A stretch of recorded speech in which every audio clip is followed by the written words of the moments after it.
Hello Moto GP enthusiasts. Welcome back to ZNGP Today. Davide Tardozzi didn't hide his amazement after Marc Márquez's complete domination at Balaton Park, but he also didn't let the excitement distort reality. For Ducati, Hungary was a spectacular weekend, yes, but also a carefully managed step in a long-term recovery plan. Tardozzi's tone captured both admiration and caution. Marquez is doing extraordinary things while still physically limited, and Ducati's job is to protect him from himself. Andrea Dovizioso offered a measured post-race read on the Hungarian Grand Prix, parsing Jorge Martín's first corner error, Marc Márquez's dominant weekend, and Pecco Bagnaia's uneasy form. His take blends technical detail with rider psychology. Small mistakes can cascade into big consequences. Marquez's class remains intact, and Bagnaia is wrestling with the pressure of expectation. Pedro Acosta's reflections after the Hungarian Grand Prix went beyond the usual post-race analysis. In a candid interview, the KTM rider spoke with rare depth about Marc Márquez, not just as a rival but as a figure who embodies resilience, sacrifice, and the relentless pursuit of excellence. His words revealed both admiration and ambition, a young champion acknowledging the benchmark while quietly preparing to measure himself against it. Don't forget to click subscribe button and the bell icon for MotoGP news update.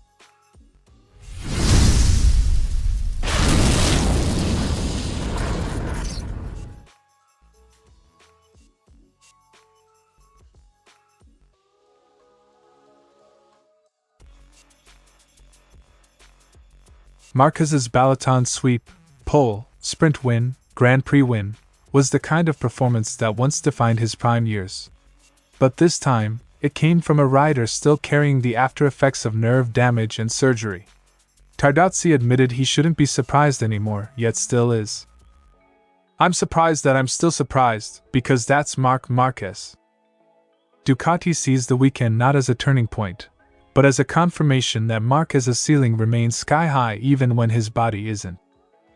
Tardozzi repeatedly stressed that Marquez is not fully healed. The nerve release surgery solved the root issue, but strength, endurance, and repeatability, the ability to produce peak performance every lap, every weekend, still lag behind. Ducati's medical and performance staff are managing his workload with precision. He knows perfectly what his limit is at this moment. He's still not 100%. This is the most disciplined version of Marquez we've ever seen, a rider who finally respects his limits, even while pushing them. Balaton Park's anti-clockwise layout and heavy left-hand bias played directly into Marquez's strengths, and away from his weaknesses. With only two demanding right-hand braking zones, the strain on his recovering shoulder was minimal. Add a medium rear tire that came alive in the second half of the race, and the conditions aligned perfectly. This wasn't a miracle comeback, it was a perfect storm of track layout, tire choice, and Marquez's unmatched ability to exploit favorable conditions. Tardozzi acknowledged that Aprilia has been the benchmark in early 2026, but insisted Ducati's package remains fundamentally strong. He expects the balance of power to swing back and forth depending on the circuit. Brno and Assen may favor Aprilia, but Ducati will strike back at tracks that reward braking stability and corner entry aggression. Ducati's confidence isn't bravado. It's based on years of building a bike that performs across wildly different layouts. Ducati's plan is simple: protect Marquez's recovery, avoid overloading him physically, and treat every race as a data-gathering exercise. Tardozzi knows the championship gap is still large, but Hungary proved that big swings are possible. The goal is not a desperate title charge, it's to ensure Marquez is at full strength when the decisive phase of the season arrives. Ducati is playing the long game. They know that a fully fit Marquez is still one of the most dangerous weapons in MotoGP. Balaton Park was a reminder, not a revelation. Marquez is still Marquez, capable of brilliance even at reduced capacity. Ducati will continue to manage him carefully, target circuits that suit his current physical state, and build toward a sustainable late-season push. If the recovery continues without setbacks, Hungary may be remembered not as the peak, but as the moment the comeback truly began. Dovizioso sees Balaton as a weekend to find margins. A minimal braking error by Martín triggered a large incident. Marquez exploited a perfect combination of circuit, tire and race management. Bagnaia scored a podium but still lacks the outright pace to challenge for wins. The mistake was really minimal, very small, but enough to cause all the chaos. Moto GP often turns on tiny technical or timing errors. The outcome at Balaton underlines how fragile race fortunes can be. Dovizioso judged Martín's action as a late braking input that left too little margin for recovery. Technically it was a small misjudgment, but because no other rider made the same error, it became decisive and unjustifiable in the context of the opening lap. He braked a little late. When he realized it, he tried to recover, but the bike was already damaged and he couldn't save it. First lap incidents are rarely single-factor events. Compressed braking zones, grip variance and pack dynamics amplify any tiny mistake. Dovizioso was impressed by the margin Marquez built at Balaton and by his controlled approach. Yet he remained cautious about reading too much into one weekend. Marquez's true physical state is opaque, and only the rider knows how much pain or limitation he carries. Trying to read Marc right now is very difficult. Only he knows how much pain he's in.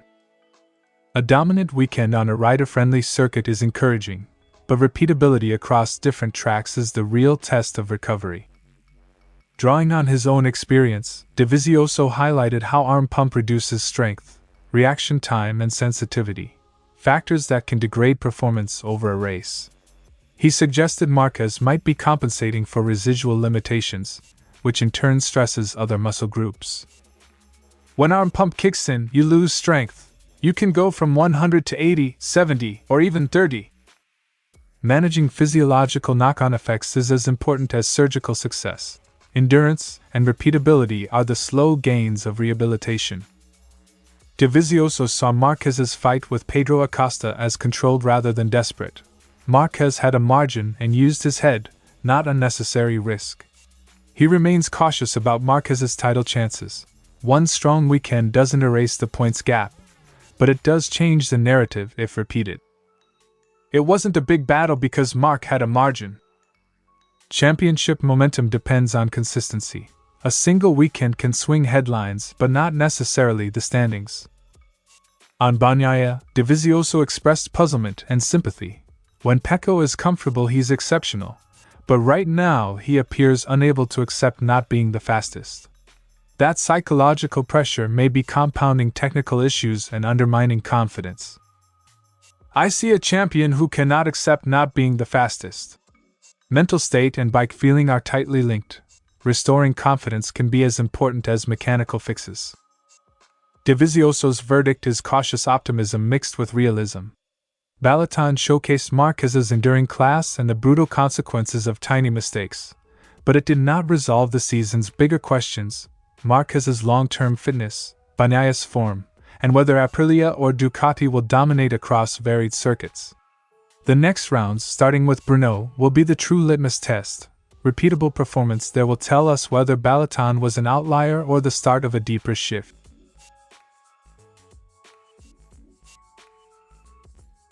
Acosta described Marquez as the best rider to watch purely for how he rides a motorcycle, independent of titles or statistics.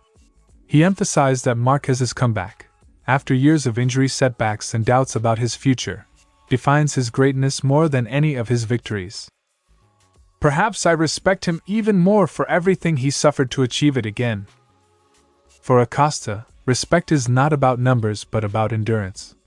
His praise highlights how Marquez's influence extends beyond results, shaping the mentality of the next generation. Acosta pointed out that Marquez had already achieved everything a rider could dream of: multiple world titles, a long tenure with Honda, and financial security. He didn't need to risk his health or reputation by returning. Yet Marquez chose to rebuild, even through the humbling step of joining a satellite team. That decision, and the eventual return to winning form, struck Acosta as the ultimate proof of character. He suffered for 1, 2, 3, or 4 years. I never imagined seeing Marc in a satellite team. The symbolism of Marquez leaving Honda and starting over resonates strongly with younger riders. It reframes success as persistence, showing that greatness is measured not only by triumphs but by the willingness to endure hardship. Since his debut, Acosta has been compared to Marquez, often labeled as the new Marc. He admitted those comparisons never weighed on him, thanks to the support of his inner circle. Over time, he embraced his own identity, insisting he is not a copy but a rider carving his own path. "I'm not the new Marc Márquez, but the new Pedro Acosta." This distinction matters. Legacy comparisons can burden young riders, but Acosta's pragmatic approach allows him to learn from Marquez while building his own reputation. Acosta didn't shy away from the idea of sharing a team with Marquez and fighting him for a championship. He welcomed the challenge, saying that even losing to Marquez would be an honor because it would provide a definitive measure of his own level. "Even if I lost, it would be an honor to lose to him." Rivalries within the same garage are the ultimate test of a rider's mettle. For Acosta, such a scenario would be less about results and more about proving to himself that he belongs at the very top. Acosta acknowledged the complexity of internal team dynamics when a superstar like Marquez joins an established squad. He noted how difficult it is to judge from the outside, but recognized the pressure it creates for teammates such as Pecco Bagnaia. The balance between collaboration and competition inside Ducati will be crucial. History shows that when two elite riders share a garage, the team must manage egos, development priorities, and morale. Marquez's arrival at Ducati is not just a sporting story but a test of organizational resilience. Acosta's reflections reveal a rider who is both humble and ambitious. He admires Marquez not only for his victories but for the suffering and sacrifice behind them. He rejects being cast as Marquez's successor, preferring to define himself on his own terms, yet he openly dreams of testing himself against the benchmark. The coming seasons promise more head-to-head battles, and perhaps one day, a direct intra-team rivalry.